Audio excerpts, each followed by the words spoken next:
I'm sure it's terrible for you, but it's amazing. So I learned that rats are incredibly bold, mice specifically. So I just learned how to make tilapia. It's not edible for humans yet. I really can't afford to take the time that I have with people for granted, even the people my age.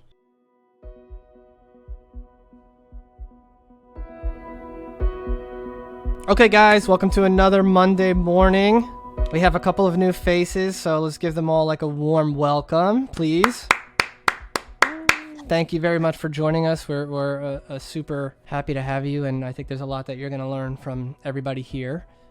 Brian, start us off. Let us know what you learned last week.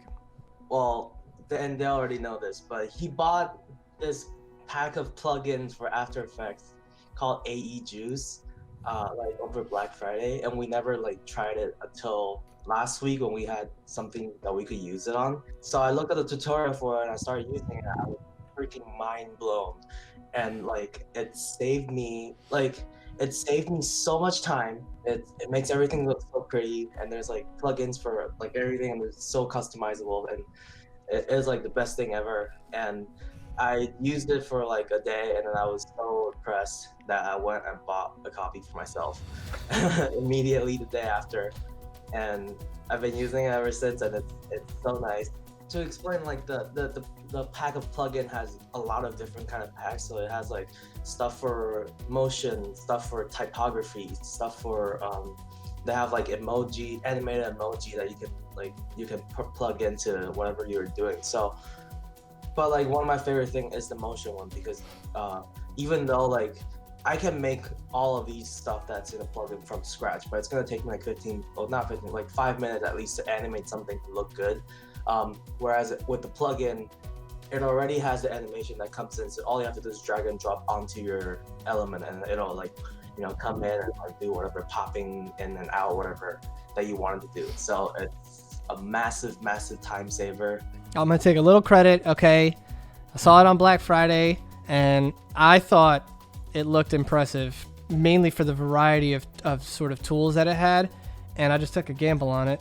And I'm obviously I'm happy, because clearly it's already sounds like it's paying itself off. So, happy to hear. It's actually really funny, because like on the top left of the plugin, it tells you time saved, but it'll calculate itself in like money terms. So it's like you save 10 hours, that's $500. Nice. Something like that. That's clever. Yeah. Great. I can jump in now. I learned how to record a podcast this week. And I also learned how exhausting it is to talk for that long. Now, I had some inclination that it would be more difficult than I thought, because I'm a giant esports nerd, and all those guys that cast esports have podcasts, and they kind of talk about sports casting, and they talk about how much they treat their voice and how surprisingly exhaustive it can be. And in League of Legends, if you're doing like a full 5-game series, and some days there are 2 5-game series, that can go on for 6, 7, 8 hours potentially in a day of casting. And so just learning, having had some experience listening to them, I kind of knew it was going to be hard, like just more tiring than I thought. But what I guess I wasn't prepared for was, I think, like the brain fatigue.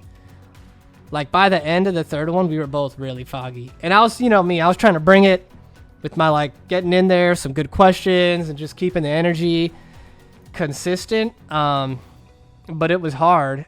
And then of course, learning how to sort of do a back and forth.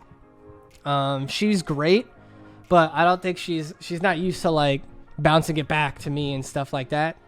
So I think there's a lot to work on there. I mean, there's tons to learn, but yeah, last week was more talking than I think I've ever done in my life, between the quarterly reviews, the intern interviews, the podcast, everything. So glad my voice isn't dead, but yeah, it was something that I learned to appreciate.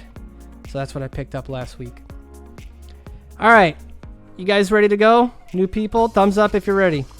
Avi, go ahead and lead us off. So remember, your favorite or most memorable movie theater going experience, last show you binged, and then what you learned last week. Honestly, I think it might be Avengers Endgame, just because I went like midnight, day one, in like Times Square. Oh God. Last show I binged. I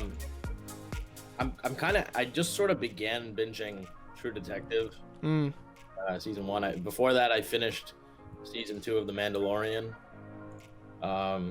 which I'm happy I finally got around to. Something I learned. There's a bunch of these photographers on Instagram who actually have started sort of sharing how they get certain looks for their photos in Lightroom, which was super interesting and super helpful because for a long time I've been like, oh, I wonder how they get this kind of look and whatever, and those were pretty cool. So I'm actually I took my camera out for a little bit last night, kind of get some photos. I can mess around with that later, and I'll do the same today. Not bad. Nice. Okay, let's keep going. Alyssa. Okay, it's kind of hard thinking about like a theater experience just because it feels like it's been so long since I've Yeah, that's fine, I don't know if this is my favorite, but the thing that pops up is like when we went to see Beautiful Boy, and then like Steve Carell and Timothée Chalamet were there, and then me and my friend kind of took the mics that they like were using, so we have a little souvenir. Oh, nice. See, that's a good one. Maybe. And the last thing I binged was this. It's like a Korean Netflix show. I don't know if you guys have heard it. It's called Sweet Home. No, but I'm a massive fan of Korean cinema, so I'm gonna write it down. It's very intense. You say intense, and I'm like, yeah, let's go. Yeah, like I'm usually not a fan of horror, but like it's just Oh no. so intense. And I can't do so horror. good that I guess I learned how to read a few characters in Japanese, like just for fun. I don't know. Yeah, my boyfriend's like half Japanese, and like I'm staying with like him and like his mom and stuff right now, and she speaks Japanese. Trust me, one day. Well, this is like I said, this is an anime shirt too. So I'm a massive fan of the genre, and I love Korean film too. You guys have the people that have here have all heard it 1,000 times, but now you will all, the new people will get used to it too. How good I think anime is, and homeboy Pat is in the middle of Death Note, so. I am. I'm almost done. It's so good. It's really It's so damn good. Now we'll get all of you to watch it because it's worth it. Okay. I also have to say, I just Googled Sweet Home. I lied to you. I will never ever watch it. I'm a little baby when it comes to horror, and this thing does not look fun at all. So. You just gotta force yourself to. No, I'll die. I'll die here on my couch.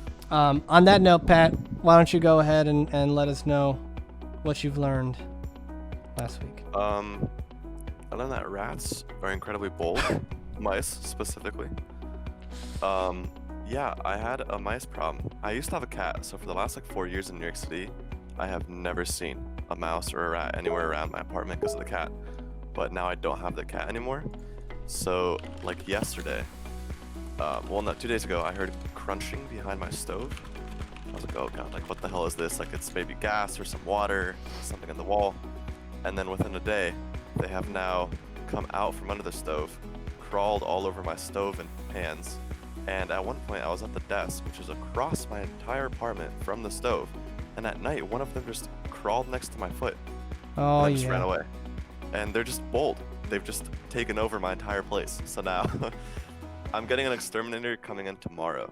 I have caught a few mice in my time. What floor are you on? The second floor. Me too. That's the problem, Yeah. buddy. Yeah. Well, sucks, Pat, but Get a cat again. I should. Yeah. Honestly, I should. oh man, it's interesting, spicy New York. Jaden, favorite theater going experience? Last show you binged? Something you learned last week? Cool. For theater experience, I'm gonna have to second the obvious choice of Avengers Endgame. All I remember from that day is just everybody just screaming every 5 seconds. Yeah. And having to hold in my tea for 3 hours. So that's probably my top theater experience. For a show binged, I'm currently watching Ozark.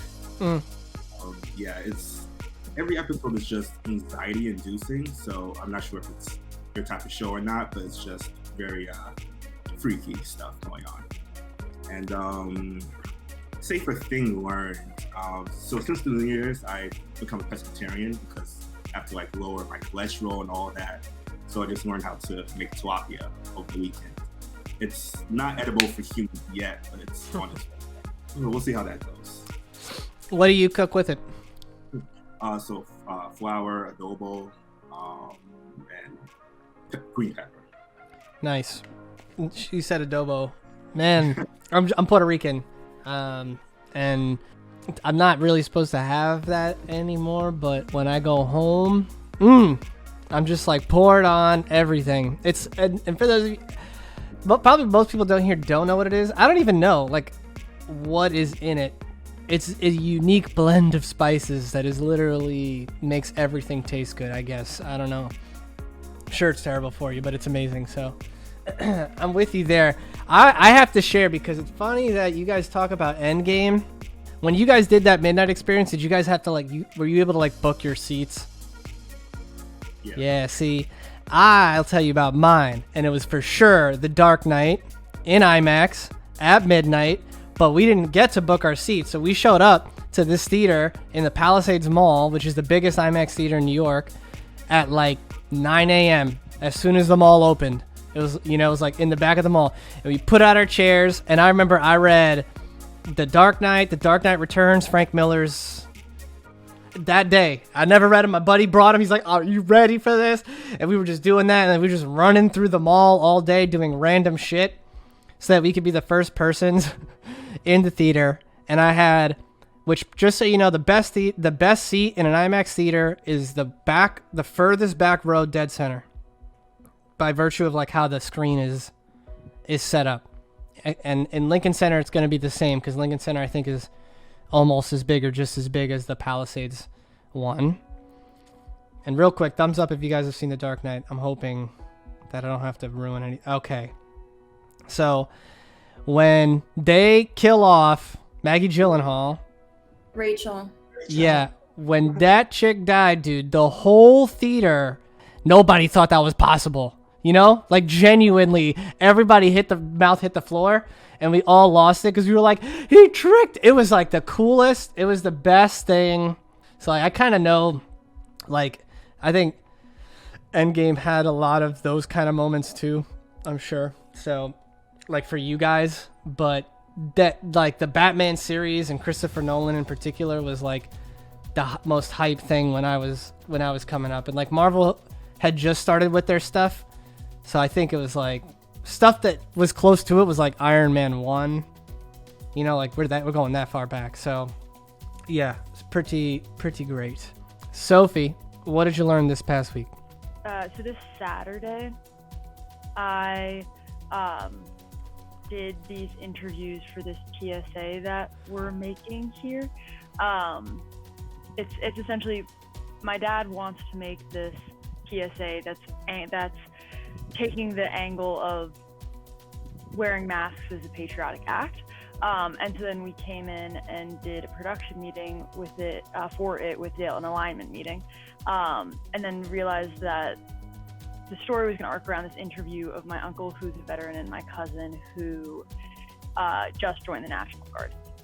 So Saturday I did production with my own equipment, and I never shot an interview with my own equipment. I was also like, I had my family as crew, but I was also just like totally by myself in terms of the filmmaking aspect of it. Though Dale did come in and really help with the directing and interview. But all this is to say is the thing that I learned, I learned a lot about my equipment and about, what I need and what drives me nuts about my camera and how important lav mics are. My camera, it's a Nikon D3400. Sorry, Nikon, I love you, but I don't like this camera. It's a good photo camera, but it drives, like, as a photographer, my instrument is a viewfinder, and you can't put your eye up in the viewfinder during video. So yeah, what I learned this week was a lot about what I need out of my equipment. And this semester, I'm about to start shooting some interviews, so I kind of have a better sense of, what I need to ask around for. People often forget, like, the utility aspects of these things. For example, she only had one battery. That's something I won't forget. Yeah, that was huge. There's sort of little things like that, and I know that when I was building our kit here, I was quickly reminded about all of the little things that you would need. Now, for me, and Sophie, maybe I would recommend this for you. Like, honestly, I just found a guy who was like, here's a $2,000 full YouTube setup. Like, light, camera, everything included, And obviously, I just deleted the camera part because I knew I was going to be getting the A7S III, which was a $3,500 camera. So I was like, okay, forget, I'm sure he bought a $500 but that part didn't matter. So, but the rest of it I found super useful, and it's also not expensive. Like, the light that we bought is $150, and it came with like a soft box, and then I just bought a reflector for $30, and that covered me. And then you can buy like $100 LED backlight, but you could also use for like splashes of color on things. And so for like a couple $100, you have like a full 3-point lighting setup and with the stands. And it showed me how to do the audio with a boom mic, and the boom, I got a more expensive boom mic than the one that they had required, because I Googled like what was the sort of best value camera mic. So it's like an on-camera mic that you can also rig up to just be a normal boom mic. That's what I use in our videos. It's pretty good, right? For like, you guys have kind of, yeah, like totally work if you get it close enough. So there's a lot of people out there that are helping on the budget area of things to help you figure it out. Catherine, what did you learn last week? Hey everybody, welcome to the team. Last week I learned the power of a clean apartment. Yes, funny, opposite almost what Patrick is saying. I went away this holiday for Christmas to spend with my family, and I was away much longer than I intended to be. And when I came back, the apartment was just, in shambles, and I brought back a lot of stuff with me. And then it was the problem of trying to Tetris everything in all the limited storage we already have.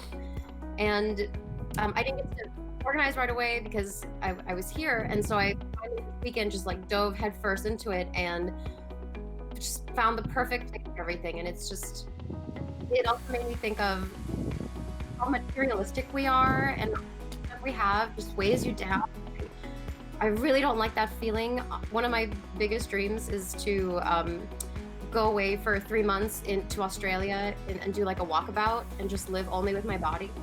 I want to be deprived of all these things, and I'm gonna do it one day. But after it was all cleaned, I felt so much better. Like, I could breathe, I could just walk around. I had like mental space. Like, there's a reason they say like make your bed every morning, because it sets you up for success. And I feel like I applied that to my whole space. So there's a phrase amongst like, the nerdy like entrepreneurship community, which I don't know if it's true, but it's like win the morning, win the day is like a big thing. And that's why they kind of suggest that if you start with something simple as like making your bed, it's like you've done something. So like, you kind of win. You get a quick win to start your day and sort of start you off with something optimistic. But I do appreciate that, and I do think it does kind of like make a bit of a difference. And I'm curious, did you get rid of anything? A few things, yeah, like extra pieces of clothing or like broken things that we would always said we would fix and just have not gotten to it. We're just not going to get to it. So yeah. I'm definitely more of like a minimalist. I did a lot of elimination a while back. I think just one of the benefits, anyone that is curious, is it does free up a lot of mental space. There's less choices and less stuff to think about. So it is a very popular productivity sort of hack, so to speak. However, you know, there is nothing wrong with, obviously things have sentimental value and stuff like that, but I will say that there's a lot more shit you can get rid of than you think. I guess is where I'll just leave it at that for now. Well, maybe we'll get into it another time. John Roberts, take us home. That I really can't afford to take the time that I have with people for granted, even the people my age. I randomly reached out to a hometown friend who I've known for like 16 years. I haven't spoken to them in a while, and I'm really glad that I reconnected with them because they just got diagnosed with cancer. And I had no idea. Like, I didn't know that before texting them. And I got back on the phone with them and FaceTiming them, and I'm just super glad that I reconnected with them. And, you know, now I have this whole plan to stay in touch with them and, you know, touch base with them a lot more often and, you know, do videos with them if I can and, like, become engaged with them, because that's, you know, what we started out doing, like, all those years ago. And yeah, you just think, like, this year can't get any worse. And then 2020 is over. And then 2021 starts, and you're like, well, this one's not starting off that much better. But you can't take it for granted, you know? Yeah, and I did say this before, but I'll say it again. There not much changes between 11:59 and 12:01. Right. So that was something that I had that I wanted to make clear to everybody, and little did I know how relevant that would be in sort of the first few weeks of this year. But you know, the point is, like, every day is the same. Like, it's up to you. If you want to make a change, you don't have to wait. There's no difference between a Monday and a Sunday. These are all like work days or days we made up. You know, like, everything is stuff that we made up. Don't forget that. So you can just buck all of that if you wanted to, or you can stick to it. But the point is, it's kind of like, do you figure out what makes you happy? And I actually don't know how the theme of this turned into sort of gratitude and reflection and stuff like that, but something always happens in these sorts of Monday morning meetings. But, you know, I think there's a lot.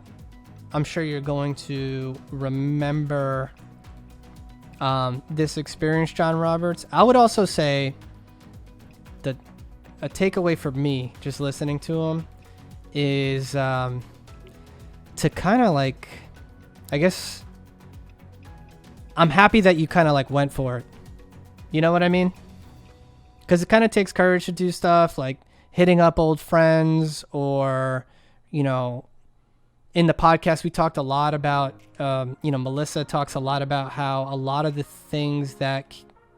good things that came her way were because she asked for it. And it's such a simple little thing, but, you know, she was at her Sony internship, wasn't happy with where they put her, went up to the boss and said, I'm packing CDs. I don't want to do this. I want to be in advertising. And they moved her. That led to another opportunity and another one.